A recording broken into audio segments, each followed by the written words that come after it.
together in this group. So definitely when you go to present your findings, you go in group. So each of the group member, group of social media, YouTube, Twitter, what have you, social media group, informative speeches, yeah, all right? And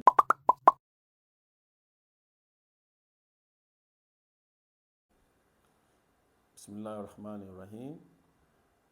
Assalamu alaikum and a very good morning. Yeah, today Yarima Ali Salman will bring you once again our, what do you call it, effective communication, all right? I'm speaking to you right from Kelantan, Malaysia, where I live here, all right? Good. So today's episode, we're going to talk about types of speeches. Types of speeches, okay? The first type is informative speech. Informative speeches.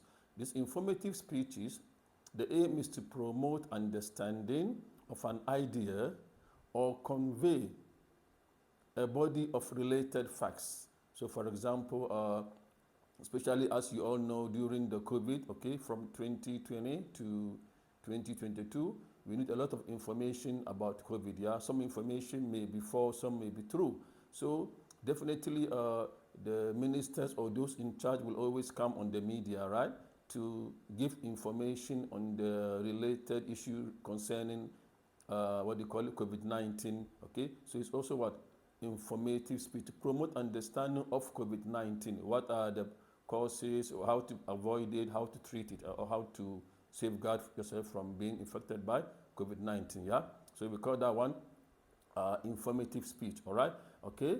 Informative speech could be what? Effects of stress on the body.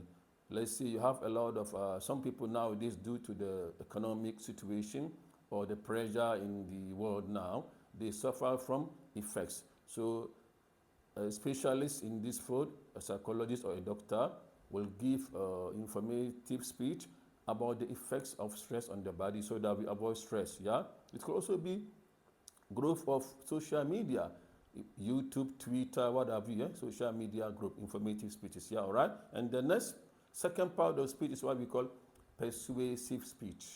Persuasive speeches, we try to influence beliefs, right? Influence choices or opinions, okay? So we persuade people, we talk to them, trying to persuade them to change their beliefs, their choices or opinions. We call those one persuasive speech, all right? Persuasive example could be what? For example, there are a lot of people now suffering from what? Unhealthy lifestyle, yeah? So you may sort of persuade them through persuasive speech how to control their health, the importance of daily exercise, okay? Necessary for them to stay in good health, and then maybe to reduce weight, yeah? Things like that, yeah? Okay? Even or how the city or how the library in a city will persuade the youngsters to go to the library and do some reading, do some reading for their benefit. All right, that's the second part, persuasive speech. We speak to persuade, to change beliefs, opinions, and choices. Like for example, when the marketing officer or manager comes to you or the promoter, they try to persuade you, right, to buy their products, goods, and services. All right, and then the third part is what? Special occasion speeches. The third, the type of speech, special occasion speeches. Special occasion, for example, we try to give sense of distinction, right, to important events, okay?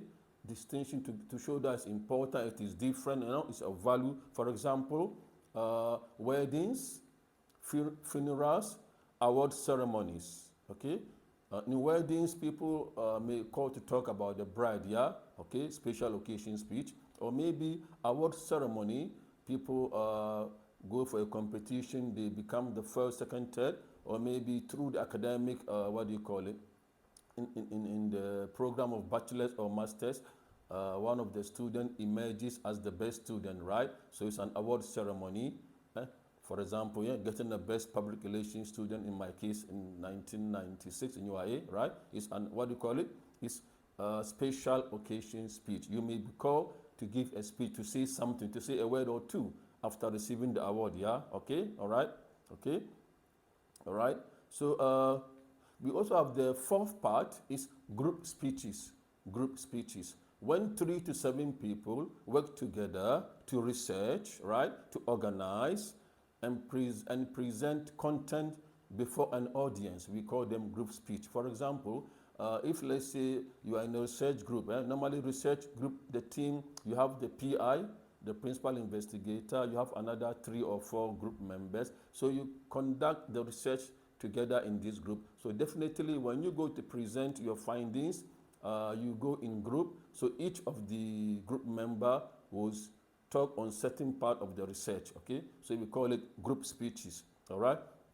And this could be when you give oral report, yeah, in symposiums, panel or forum. They are all group speech. I repeat, oral report, symposium, panel or forum consists of what? Is type of what? Group speech. Okay. In this group speech, use a variety of settings. A variety of settings.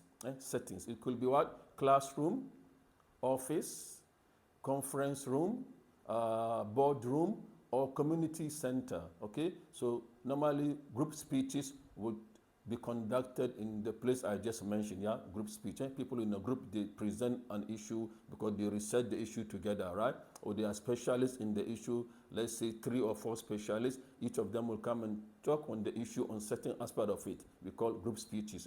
All right. Okay, so that's all for this episode of effective communication. So it's good to know what type of speech you are going to deliver. It helps you prepare very well. Later on, we will bring you the different steps in preparing a speech, the different steps, step by step in preparing a speech, looking for information. So thank you for staying with Yarima Ali Salman Facebook page. Stay with me. Bye. Salam alaikum. Peace.